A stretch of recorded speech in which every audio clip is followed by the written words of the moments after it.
మామూలుగా హిందువుల్లో అయితే హలాల్ అనేది ఉండదు అసలు. మనతో పాటు ఒక కుటుంబం ఊర్లలో ఎట్లా ఉంటుందో కుటుంబం 2 కుటుంబాలు ఉంటారు ముస్లిమ్స్.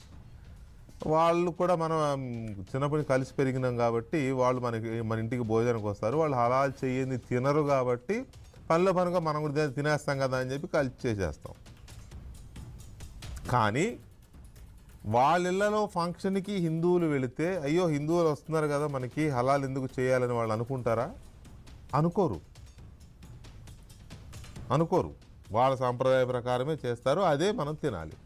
అయినా ఎక్కడా కూడా ఎప్పుడు శశపిశలు కానీ మేము తినము హలాల్ చేసిన దాన్ని మేము తినమని అనడం కానీ, లేకపోతే మీకోసం మేము ఎందుకు హలాల్ చేస్తాం అని అనడం కానీ ఏం కనపడవు.